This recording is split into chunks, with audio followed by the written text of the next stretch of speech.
Hi, I'm Mary Greendale, and welcome to another edition of Just Thinking. Today we are going to discuss our dams, ponds, and Lake Winthrop. We are faced with dams that need to be repaired, replaced, or eliminated. Just one of these projects will likely show up on the warrant for October, but all of them need to be addressed and have needed to be for many, many years. I needed help to figure out all of the facts on this one, so I turned again to Travis Ahern to help us with the details and the background on all of these. Some of these dam issues have been hanging around for as long as I can remember. So what is the status right now? So I think we've made as much progress when you look at how long they've been an issue. We've made a lot of progress recently, which is exciting. The engagement that we've had most recently with Corps is their name, to look at these dams and provide us with some options, all comes out of an October 2019 fall town meeting, so dating back a little bit, because it's a little complex, and especially in the case of Lake Winthrop, which I'll discuss, has jurisdictional questions that have, you know, what does the town do versus the state. So we had a little bit that went into it before we were able to bring in the professional services. But essentially what we ended up looking at: Factory Pond Dam, Houghton Pond Dam, and Lake Winthrop.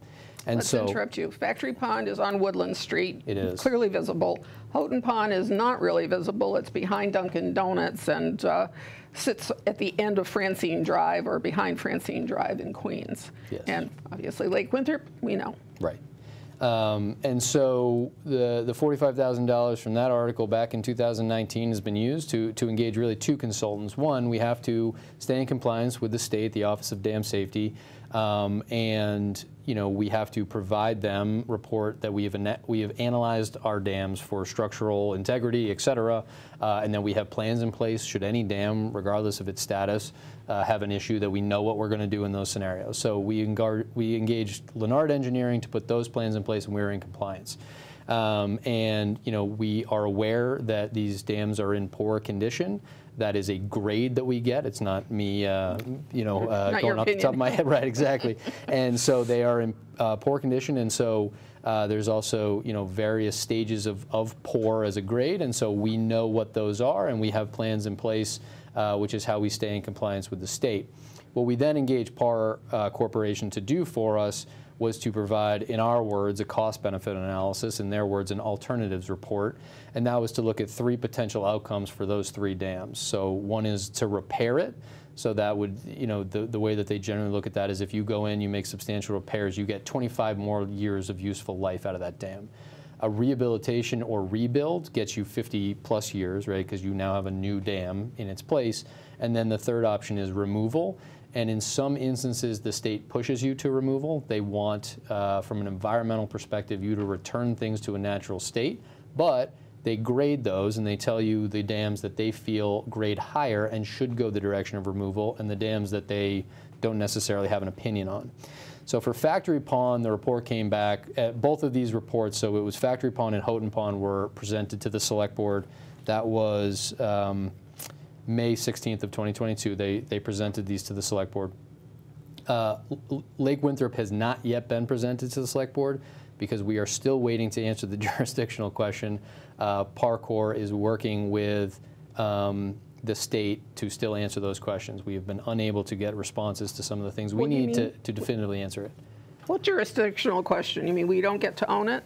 Right. So generally speaking, the way that Lake Winthrop is classified would technically make it generally owned by the state, and yet what does that mean, right? Because certainly the state has not invested in Lake Winthrop on our behalf. We have, and I'll come to Lake Winthrop a little bit, but we have some other things. We have groups that are interested in Lake Winthrop, and the dam is one component of that because it's a potential solution to some other issues that we have in terms of plant life growing up to the surface in the summer. We could, by using the dam, lower the water, kill those plants in the winter, right? The dam can play into a larger discussion on Lake Winthrop.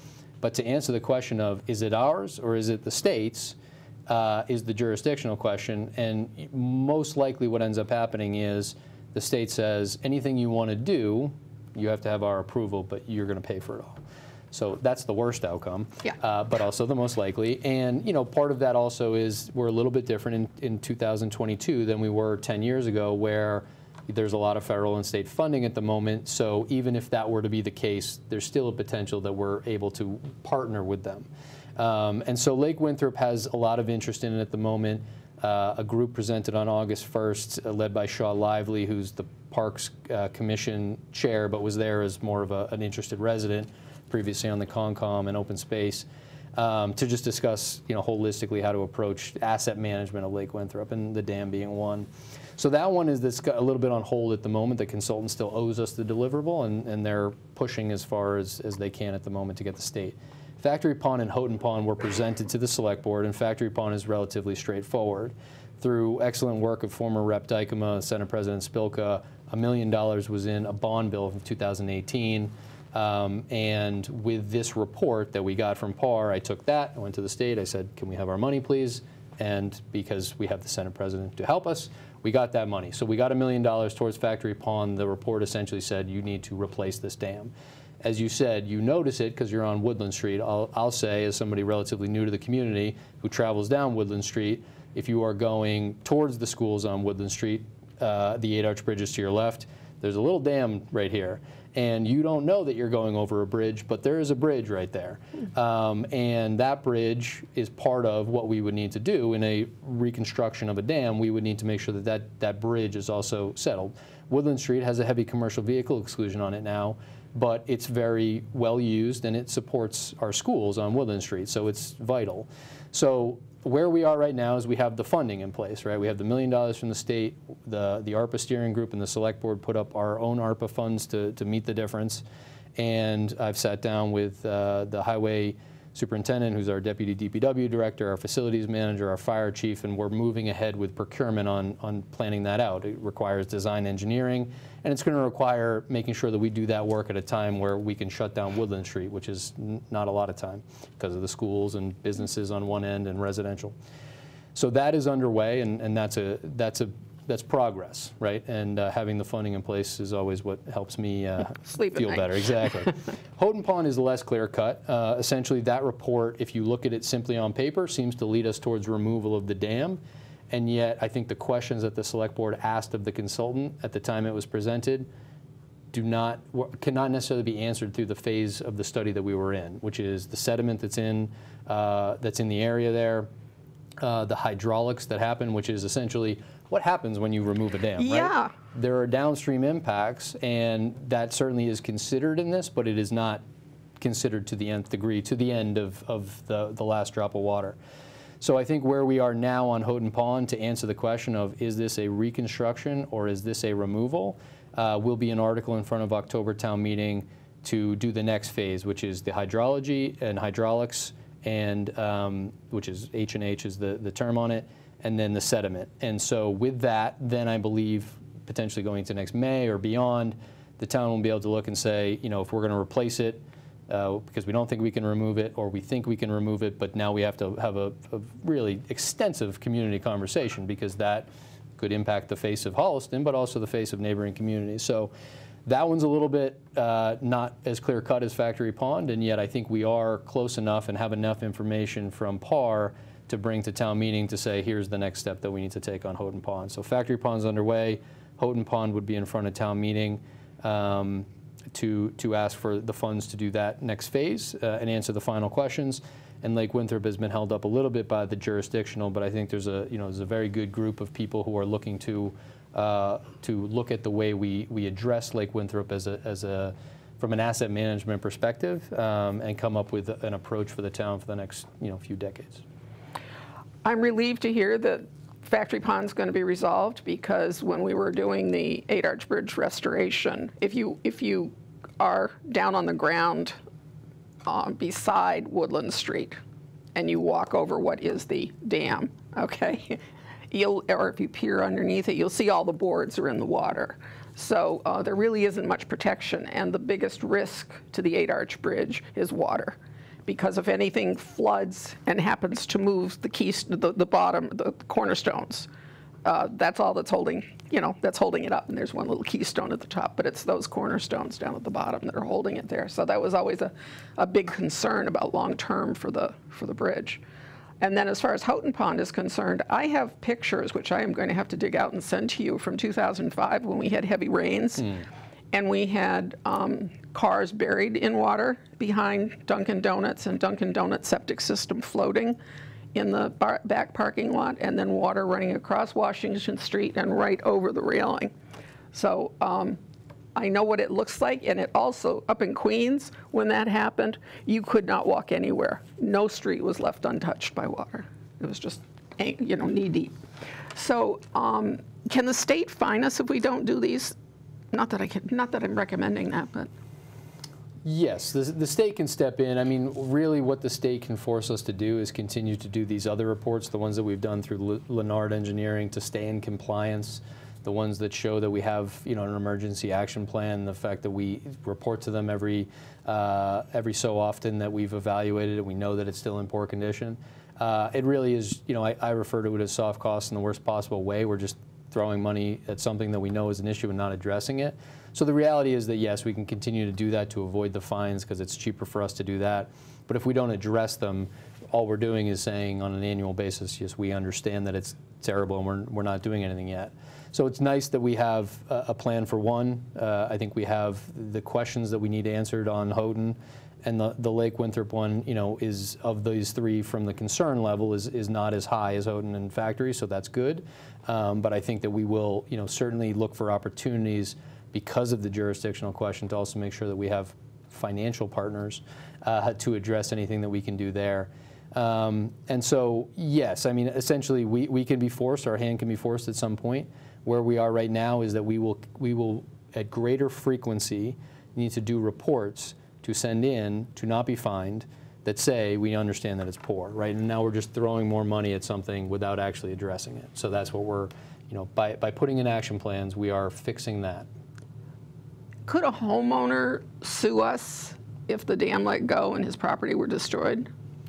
That is, the town is protected from a liability perspective, from insurances and things like that, but, you know, generally speaking, you know, dam collapses and those types of things, when you've reported over numerous times that you understand the condition, you know, there's always a liability to not addressing an issue for an extended period of time when you know it's an issue.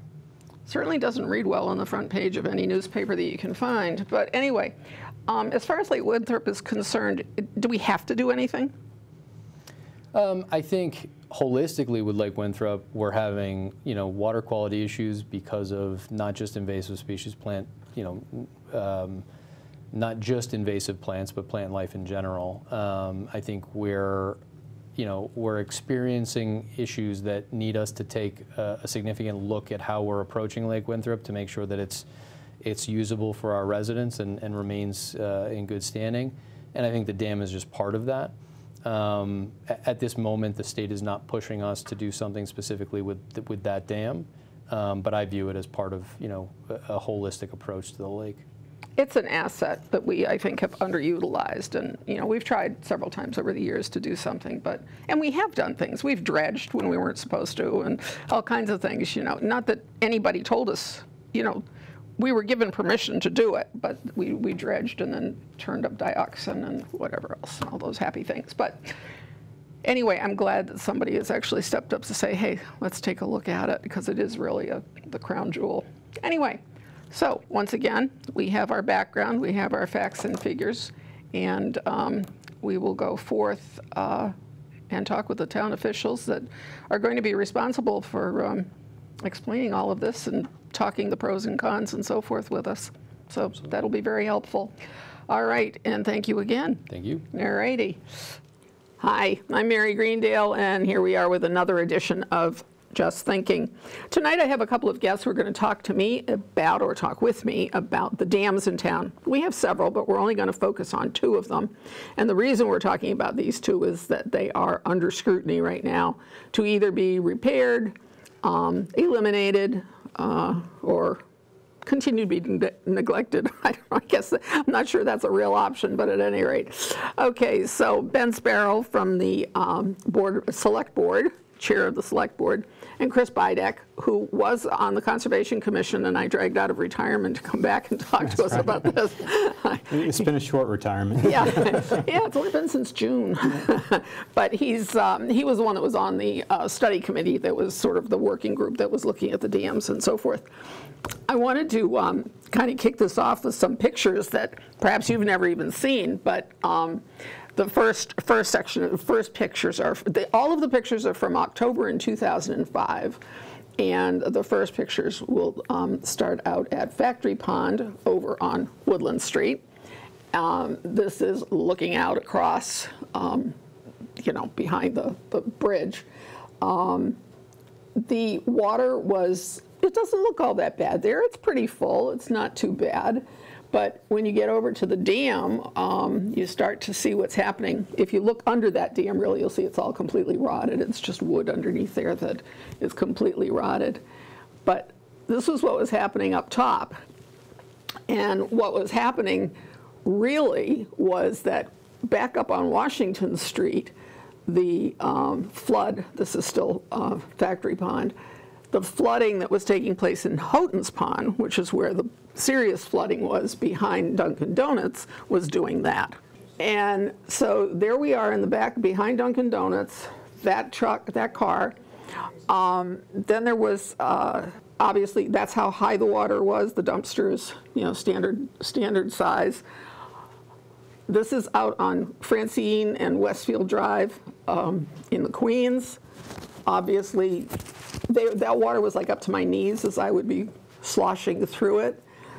The worst thing that happened was they shut down all the roads. We could not go anywhere. We were trapped in Queens. I lived in Queens at the time. We were trapped. There was no way out.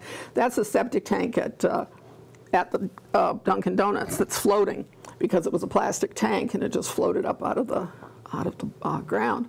At that point, they were shut down for about a week. So the connectivity was what I wanted to get the picture of was, okay, what you do over at Houghton Pond is not going to stay right at Houghton Pond.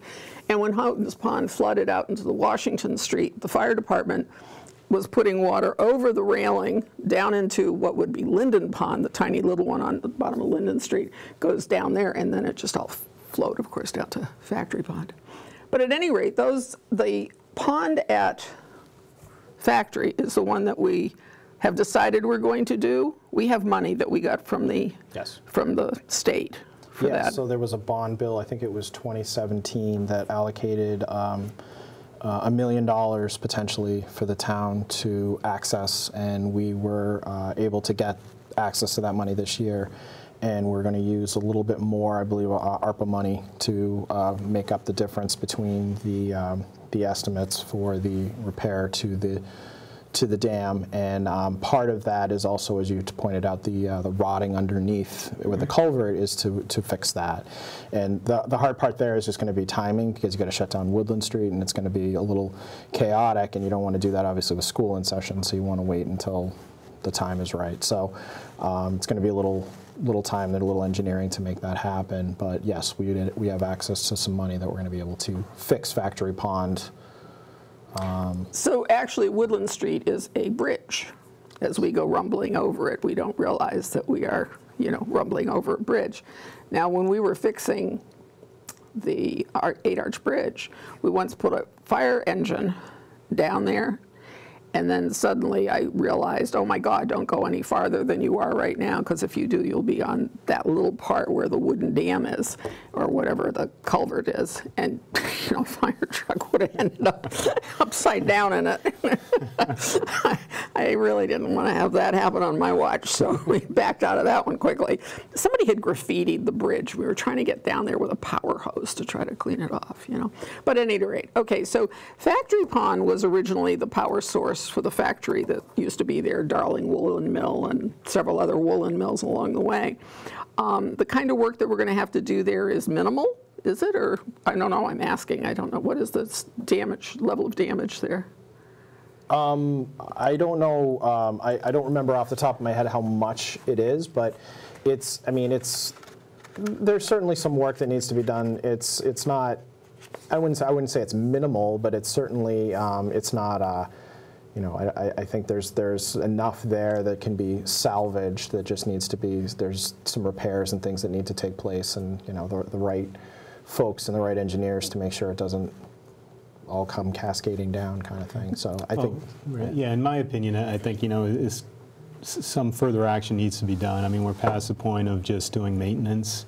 There has been some maintenance over the years, just to kind of keep it in its natural state or current conditions, and you know, just based on the recent reports and studies by PAR Corporation, you know, I think we've moved well beyond that now, and we're either at the point now of doing a more extensive rehabilitation or removing it completely.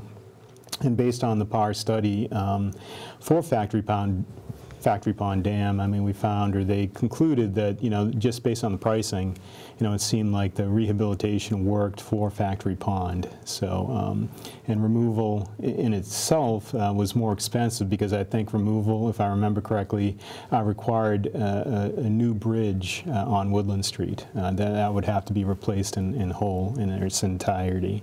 I think Woodland Street, with the removal of that Factory Pond Dam, would then act as something of a dam itself, and so would not meet all the requirements, safety requirements and other requirements to serve that purpose. So Woodland Street and the current bridge would have to be replaced as part of a removal of the Factory Pond Dam, thereby increasing the costs. So let's talk about Houghton Pond, because that's really the one that's, you know, sort of on the table, and there is some discussion about it. And I assume that the goal is just to hire people, for experts, right? We're going to be looking for experts that are going to do what? So the goal in this October, actually, is we're trying to get a warrant article to do some of the work here, so we can make a better choice about the potential for either removal of the dam or repair, rehabilitation of the dam, but understanding what kind of an impact it has downstream, because all these dams connect, and you know, there's the brooks and the aquifer, and there's all sorts of things that are here, you know, not to mention the wildlife and, you know, the community that surrounds the dam. Basements. The basements. So, you know, the basements in Queens. But basically what we're looking to do is to try to understand what the hydrological and sediment that's going on there. What do we need to do? How do we need to repair that, and to get it up to a place that is safe and sustainable for years to come, whatever the answer is. But this will give us the information we need to make a choice, and make an informed choice about what to do next.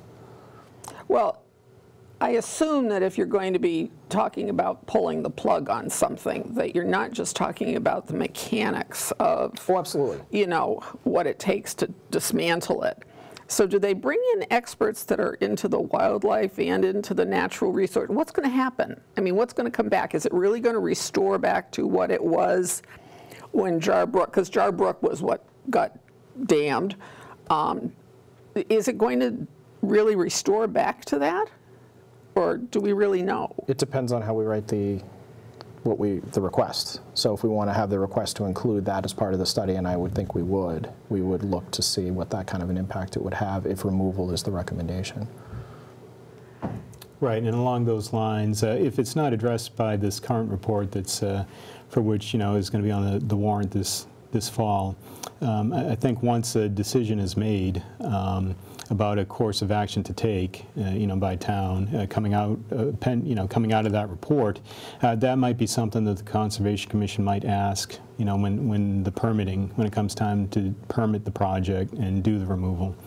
But, you know, in my opinion, you know, I don't think the intent is that removal would restore to the original ecology, original habitat that was there prior to the damming of Jar Brook. And It's so been it would since return. 1801. Yeah. It's a long time ago, Yeah. you know. You don't know. I mean, I guess I can't say I don't know, but I mean, do we really have any idea what's going to, you know? Well, as part of, you know, the removal process, I mean, there'll be some restoration occurring. There'll be plantings and other work performed as part of that removal process to help, you know, nature, give nature a little bit of a hand in making that restoration to what existed prior to damming. Right now, Houghton Pond is probably the best birding area in Holliston. People come over from the Audubon to go down behind Boudreaux's and see what you can see out there, you know. So it's really kind of interesting that you don't know what's going to happen, and maybe it won't disrupt bird life and that kind of stuff, but you don't know. Yeah, and that's part of the exercise of this article, is to find, at a town meeting, is to do the work that needs to, from experts to understand what the implications would be for any course of action, so that way the community can make an informed choice. If removal, I mean, you know, removal is not necessarily the choice, but we want to understand if, you know, rehabilitating the dam is too expensive or could create other issues that we're not foreseeing. But I don't think there's, you know, there's not necessarily a push to go in that direction. It's just we want to make sure that we explore all our options before we make a choice in this case. Will they factor in climate change? I mean, if in fact we start having flooding kinds of rains more frequently, or even just this week, I mean, let's face it, some of the rain that we've gotten has been really flood rain rather than, you know, nice precipitation that we needed it so badly, I don't think we were begging otherwise, but will they, I'm assuming, take into account that the water levels and flooding might change? Well, as part of the pending study, you know, some additional modeling will take place. You know, they'll do some hydraulic and hydrology modeling to help answer some of those questions. The state does have some regulations with design criteria for new and existing dams, and those design criteria have, you know, certain things in them for the design of the dams, and one of them is flow over the dam or over the spillway. And, you know, a lot of that is based on the 50-year, 100-year, 500-year storm. So to the extent that, you know, those criteria for those types of storms might change over time, you know, the state might update its regulations based on, you know, best practices or, you know, new science about, you know, what the 500 storm or what we see or how climate change affects those criteria. That's the way I think climate change works into the equation, is through the criteria that have been established by the state through their regulations. We just keep our fingers crossed that right? I mean, what an algorithm they're using. So do you know whether we, Holliston, have talked to any other towns that have already removed dams to see what the experience has been? I'd be curious. I mean, I should have probably just seen if I could get someone here to come say, so you pulled the plug, what happened? Yeah. Well, I'm not aware of the town making any such field trips to date, but I know as part of the Massachusetts Association of Conservation Commissioners, you know, the town's a member through the commissioners on the board as well as our agent.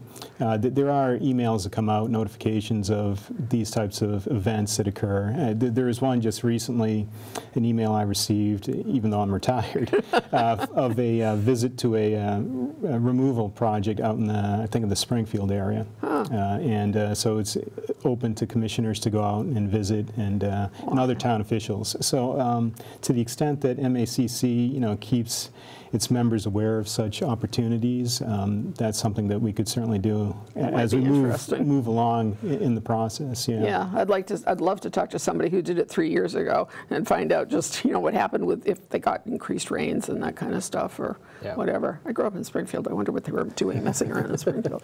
Anyway, so if we do take out the dam and we're all happy with, you know, all of those things, what happens if something happens to a house, or to, you know, a house that's never been flooded before starts to get flooded? I mean, what happens if there are sort of, not to use the phrase, trickle-down kinds of problems for the houses? Because, I mean, you've got the biggest housing development in town sitting on the edges of that, you know? So it's like... Yeah, I don't know if I can answer that question in its entirety, but you know, I'd say that I think Travis Ahern, our town administrator, touched on this a little bit during his interview.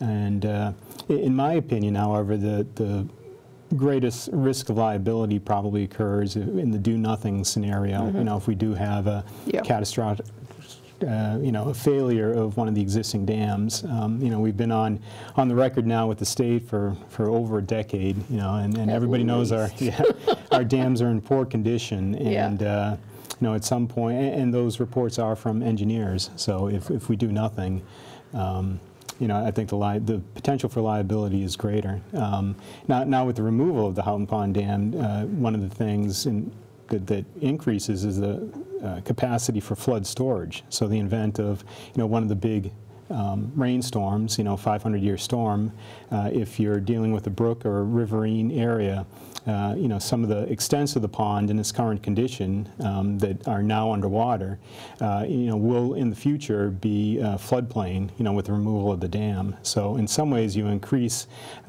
flood storage capacity by removing the dam and potentially avoid flooding in the future. And I'm not quite sure. I'm not a hydraulic engineer or a hydrology person, but I think one of the critical things to consider also in the removal of the Houghton Pond Dam is the culvert that goes under, that's downstream of the dam and goes under the Dunkin' Donuts parking lot and under Route 16 and carries Jarbrook, through Houghton Pond and eventually to Factory Pond.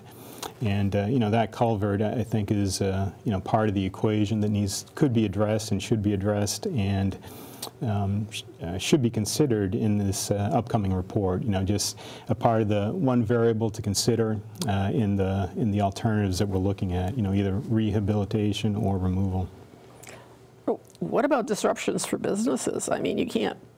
To do that, you're going to be digging up the parking lot of at least 2 businesses, right, to get to that culvert underneath there? Is that, do they do that? Well, again, that's a question that comes out of the next, further detail. And I'm not saying necessarily that culvert needs to be replaced, but it's something that needs to be evaluated and looked at and analyzed. Would you like to take bets? Well, can we get a little game going here? That's right. I know where I'd place my money. I mean, I've been waiting for years for us to even, talk positively. We even turned back a grant for dams. Don't I remember we got a grant to do something, and I remember Karen. Whatever. Karen Fung. Karen Fung, exactly. And then we didn't get whatever done, or couldn't get the rest of the money or whatever, and never did anything. But it seems to me we've done that like a couple of times over the years, recognizing that we've been in default, so to speak, right from the get-go. And I agree. I don't think that doing nothing is the answer. Yeah, we need a long-term strategy to manage these resources to make sure that they're not potential hazard for people, that it's not going to spill over, that it's not going to, break, and then there's not going to be other issues down the road. Of course, that whole area used to be a swamp. I mean, if you went the whole part where Queens was Gooch's Swamp. And when the folks that developed it said that that's where they were going to build houses, most of the people in this town laughed their heads off and said they were, fools. A lot of the houses do have water in the basement already. I was lucky mine was poised such that it didn't, but at any rate, a lot of them do. So I'm sure they'll be nervous with whatever happens. It might make it better, you spread it over a bigger area. That's basically what you're saying. The water then gets diffused over bigger areas than just, okay, we'll see.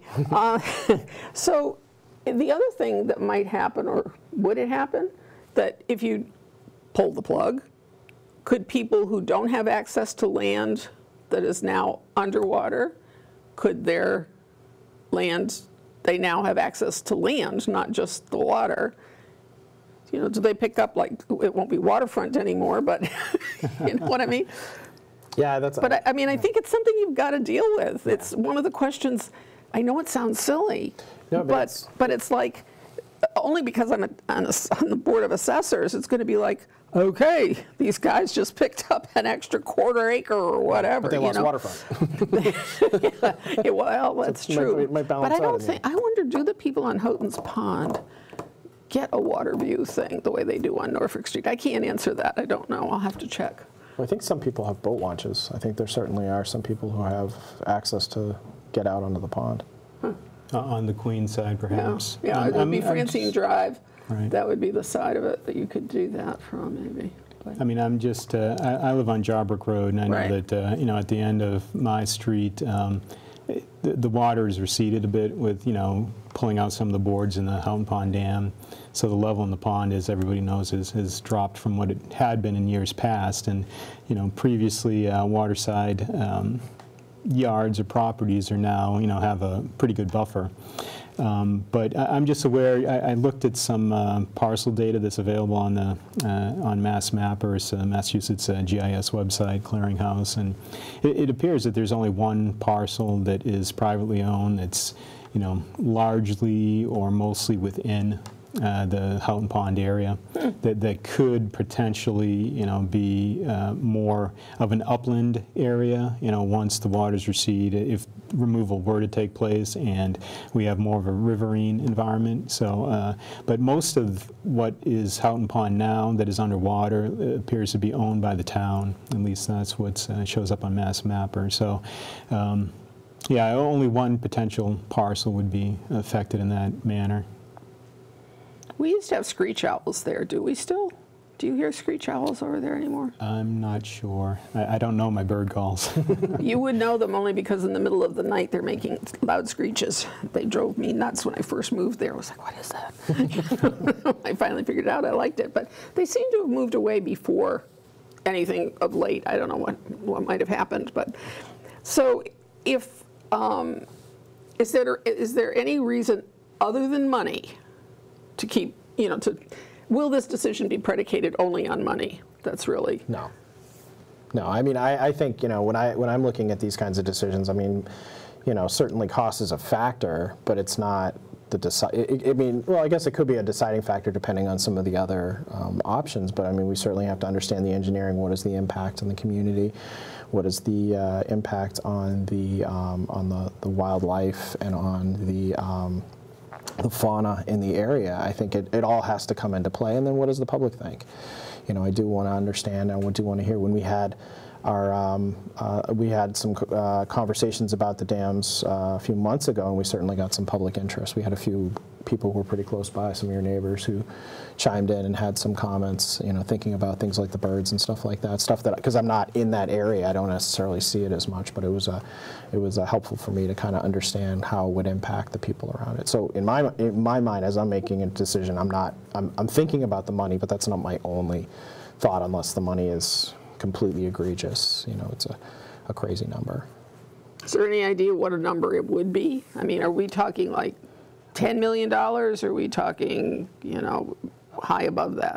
I want to say it was like 2 and change for either option. I think they were both relatively close. Okay. If I remember correctly, the PAR study for Houghton Pond, I think removal was about $500,000, and rehabilitation was probably about 1.5. So I mean, there was a little bit of a difference with Houghton Pond, but there were some unanswered questions because the PAR report that came out last spring was pretty much just a review of prior studies, and they accumulated information and went through the prior reports, and based on their judgment came up with some of these conceptual designs for the alternatives that we're looking at, and came up with the price estimates. But in Houghton Pond in particular, we already mentioned it before, there are a couple unanswered questions about the sedimentation and the connectivity with Factory Pond. If we, what happens if we remove the dam at Houghton Pond? How does that affect what's happening downstream at Factory Pond? If we rehabilitate Houghton Pond, what's the effect downstream as well? And, do we know where it goes? I mean, where the water goes now? Is that all mapped out and everything else like that? I assume somebody smarter than I understand how that all happens, but... Yeah. I mean, we understand, and it shows up on the maps how the water conveys through the Queens, through Jarbrook, through Houghton Pond, then under the culvert, then, across or under 16 and into Factory Pond. So we know where it's going now, yeah. And when you talk about the sediment, what are we looking for? I think just if there's anything under there based on the site's history or past history of being a commercial or industrial facility, even though it was just, it's my understanding, it was mostly just for ice. And it was a comb factory. Okay, comb factory as well. Yeah. If there's any hazardous materials under there, sediment that needs to be addressed with any of the alternatives, we'll need to know that. And depending upon what we find, if anything, you know, that might have a bearing on the price of either alternative. Yeah, and actually the factory was across the street, like where Bertucci's is, so it was the water source for, at one time, a comb factory, one time a nail factory. But I have to think that there probably weren't the same kind of pollutants that we would have found today, unless you were dealing with leather or something like that, you know, for making nails and that kind of thing. I wouldn't think that that would have been all that. I don't remember. I don't know what. I think it behooves us to check anyway, just to make It sure. does. Just to It make sure does. that there It isn't was a anything great. You know, that's special. the other piece. Now, I would say to you that people should understand that Houghton's Pond actually has a very lengthy poem about it that was written by a Mr. Houghton, and it's a very long poem, but it's very lyrical about this lovely body of water, and it does have history in that it was a water source, and then in later life, the Rosinis that, you know, owned Walter's Dairy and all that, also ran the ice house from there. So every kid, if you talk to people from back, you know, whenever that was, you know, the 30s and 40s, they all remember getting their ice from there and being down there and watching them, you know, cut the cubes out and shove them along, and they didn't have conveyor belts, but shove them along the ice and collect them. Well, I think another consideration, if, you know, rehabilitation and the desire to maintain Houghton Pond as a pond is the alternative, and the way the town wants to go is, you know, given the price, if there's any, you know, public access, you know, to the pond. Right now, it's mostly, most of the access is through private property, and even through Dunkin' Donuts. I mean, that's private property. I mean, there is some public access, perhaps. I mean, it's not very good public access, but off Westfield Drive. I mean, the parcel that's owned by the town, based on what I just reviewed on the Mass GIS website, you know, shows that the town parcel, you know, goes right up to Westfield Drive. So, you know, in my opinion, you know, and that's something the Conservation Commission likes to see when money is expended or spent on acquiring recreational, you know, or land for recreational use, is public access to that recreational use. So, I mean, in my opinion, that's something that should be considered as well. I mean, especially if we, you know, decide to spend the extra money, and that public access should be made available. That's a really good idea. Really good point. First time I heard that one. It's good. I like it. That's why I like to talk to so many people. You know? No, but that is a really good point, because you're right. When we go down to, or when they go down, I actually don't go down to look at the birds. They're just tromping by Boudreaux's property to get into the little jog that's behind the dumpster. Right. And I suppose they're not supposed to do that, but birders aren't very, very concerned about that sort of thing. The ones who are really passionate about it, they really could care less, you know. Especially if there's a bird there they haven't seen. Yeah, for sure. Yeah, for sure. All right. Do you think we've covered everything that you're going to come up with now? So this is just one article this time. Yes. Okay. And there's nothing on it about Factory Pond this year. No, we already have. We're already money's moving already in forward with Factory Pond. Yeah. So This is about Houghton Pond. okay. So that's nothing. And then as far as the lake is concerned, I will do a show later on with Shaw, because he's starting to organize folks and get some interest in trying to recover the lake. I mean, we've tried many times in the past, but there probably needs to be a focused attention. I think Ben and I were talking at the beginning that it probably needs to be housed inside town government, so that it doesn't just expire when volunteers, you know, decide to retire or leave the cause. Yeah, and Lake Winthrop is a complicated affair, and there's some things that are happening now. From parks to put down mats, I forget the exact, and to see how those fare. And that would be like just in the first 20 feet or something like that. But at least to see if they're effective, at least in the recreational areas for people who want to go swimming and things like that. Yeah, yeah. It's too bad. It really is too bad. I'm not sure if there was ever an alternative, you know, that we screwed up. But right now, it's too bad. It's just something we have. I think it's an ongoing issue, which is part of the challenge, and then the dam on top of it. So there's a few pieces there that need to be addressed, and we need we need a long-term solution that can manage that, water testing frequently, and making sure that we're staying on top of it and finding whatever resources we need to maintain a better outcome than we have. The septic tanks along there, a lot of them have been replaced now, but used to be a real problem. I don't know if there are very many of them still left that were problematic, but you know, that certainly added to the growth of plants. Mm-hmm.